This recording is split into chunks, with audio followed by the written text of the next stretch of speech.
Mr. Khan, needless to mention all the great work you've done from Three Idiots to this Secret Superstar.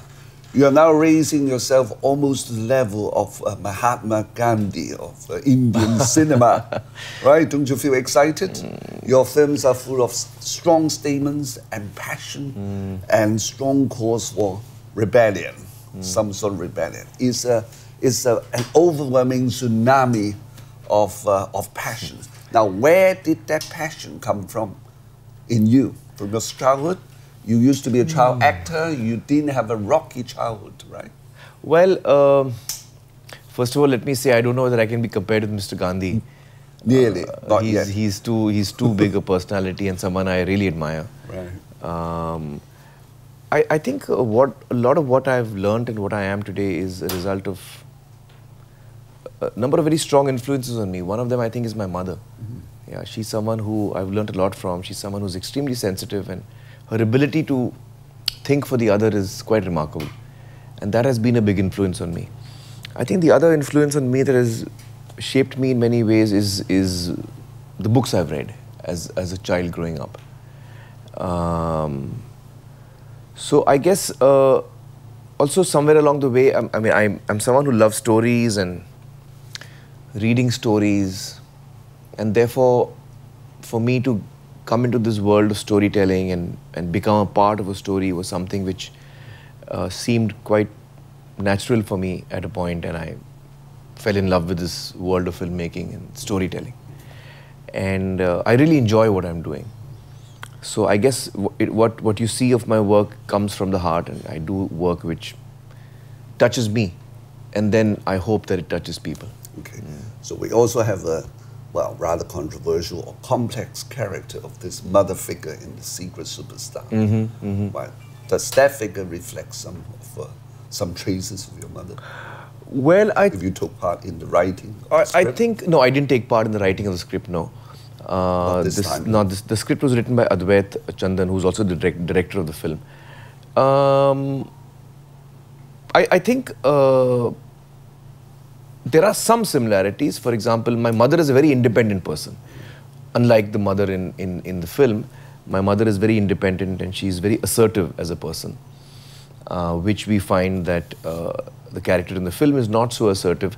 But the nature of sacrificing a lot for your children, so I think that is similar with my mother, and probably with a lot of mothers. I think when I see my wife Kiran and the way she is with our child Azad, she gives a lot of her own for the child. And I think a lot of mothers, it's probably a very instinctive thing for mothers. Yeah. So that's probably a very common quality in mothers, is when mothers are much, it comes very naturally to them to sacrifice of their own for their children. There are two very strong, touching moments in this film. One, the singing in the studio. Yes, and two, there's the climax, the tear of the burqa, yeah, right? Yeah. I mean, it's really powerful. That puts so many people in tears. Well calculated. Well, it's very brave as well. I think Advait has written a story which is very moving and very inspirational as well. I think the way he's written the characters and the way he carries the thread of the characters right through to a climatic point, like you mentioned, when she finally is this person who nobody recognizes, and here in this moment she decides to reveal herself and step away from her past. It's a very cleverly designed scene. Yes. Right? Yes, I think she doesn't want to be recognized by the father, right? Yes. Apparently. Yes. But still we could read the message. Yes. You need to have a very tolerant audience in India, right? Well, the film has been... How did they react to it? The film has been very well received. Any anger from some sects of society? No, we didn't have any negative response in India. The film was very well loved. It was recently also shown on television. You know, a huge number of people in India end up watching our films on television. And it received very good ratings on television. and it's done really well. And actually, all over the world, it's been received rather well. So we're all very happy. It's a universal language. I think so. Universal statement. I think so. Yeah. Right. Yeah. So strong that I'm sure must be shared by so many women in so many parts of the world. And men too. I think. Yeah. How is this film being distributed in the Middle East? It was released at the same time as India in the Middle East. Yes. Yeah. And the Middle East. Yes. It received a very good response there as well. Saudi Arabia as well. Saudi Arabia, I'm not sure. I can check. I'm not sure. Iran too. Very soon, if not one day. Well, we want people from all across the world to watch the film. Yes. Now, you have transformed cinema into a kind of social movement, unprecedented in the history of cinema since it was invented more than 100 years ago. Wow, that's a big statement. I don't know whether I'm... Well, because it's a tsunami of four great works, one wave followed by another, right? And you've been doing a TV series, as I was told. I did a TV show. Translating your faith in social faith in cinema, as expressed in your cinema, into social action.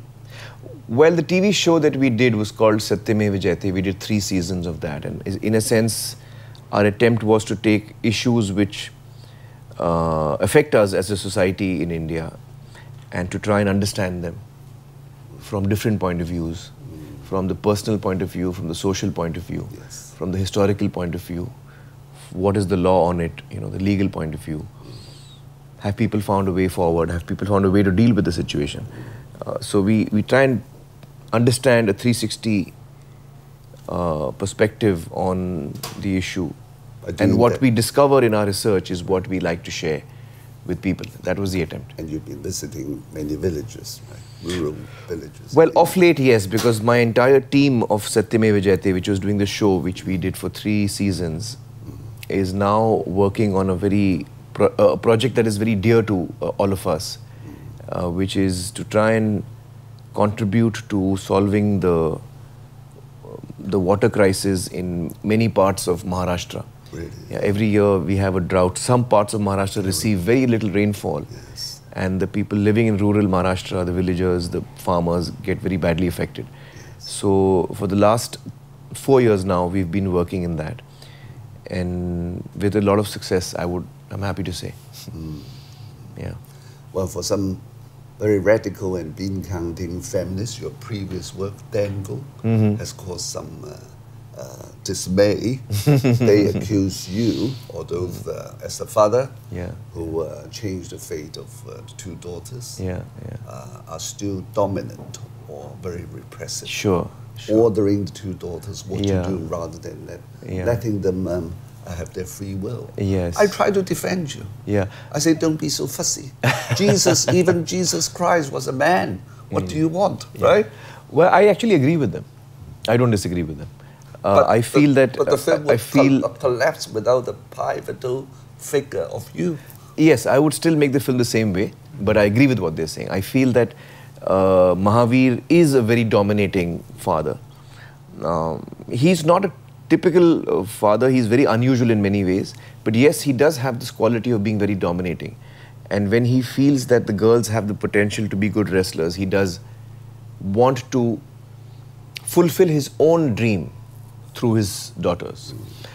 Now you must remember... There's a tragic side. You must remember that he set out to fulfill his dream through his son, or what he thought would be his son. He didn't know he was going to get daughters. Right. So he wasn't specifically wanting to do it through his daughters. He was wanting to do it through his son, but when he ended up having daughters and discovered that they have the potential, he does decide to, force his dream on them. The fact of the matter is that this is a true story. We have chosen to make a true story. It is based on a real man, Mahavir, and his real daughters, Geeta and Babita. So we could not change these elements of the story, which were, we were trying to be as accurate as we could to the story. So I don't think I would like to propagate the kind of fatherhood that Mahavir sometimes shows. There are a lot of good sides to him. Let us say that he's got a lot of good sides, but I'm not the kind of father who would force his children to do something. Yeah. And nor would I propagate that. Having said that, I would also like to say that the fact of the matter is that you cannot make a champion by forcing a child into anything, unless the child himself or herself has the potential. You cannot make a champion. You can try to, but the ability to be a champion is only with the child itself. Yes. So in real life, his knack of spotting the talent in his daughters and initially, yes, being really hard on them is something I may not agree with, but in retrospect, you have to understand that the girls also bloomed and flowered because of that.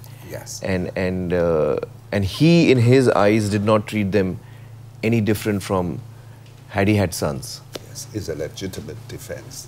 But somehow Western feminism gets I think proud. they have a point. I think they have a point. You need to tell them feminism should have an Indian form as well. Now, you have physically compressed and inflated yourself in your previous film, and this one you've degraded yourself. Yeah. Right? How do you feel about that? I actually loved playing the character of Shakti Kumar. I think he's comical. He's someone who's so politically incorrect. Yes. He's such a, but still, male chauvinistic pig. He's he doesn't come in until half of the film. Yeah, he's so full of himself. Has all the qualities that we look at and do not like in people. Right. But okay, the last question, referring to the first film, PK. Yes, yes. If you believe in next life, would you choose to be an atheist? Oh. Well, you don't need to tell me. I think I don't know how important that is. I like that hesitation. No, I don't. I mean, actually, it's got a strong message in there. Yes, actually, I thought he was going to say in your next life. Bertrand Russell or Richard Dawkins of England. Yeah, I know. I think you were going to ask me, do I want to play an alien in my next life? So I was a little taken aback by your question. Right. I think that for me, love of humanity, and for that matter, not just of humanity, but love of everything around us, every life around us, every life form around us. And I believe everything has life. Right. Love and respect for that is what is primary for me. Okay. It doesn't matter what religion you are. Thank you very much. I wish you a nice stay. Happy stay in Hong Kong. Thank you. And what is your next move? Somewhere on the island, right? Yes. And we look forward to your new TV series very soon. Thank you. Thank you. Thank you. Thank you, Aamir. Bye-bye. Secret Superstar, and now an open one, right? See you soon. Thank you.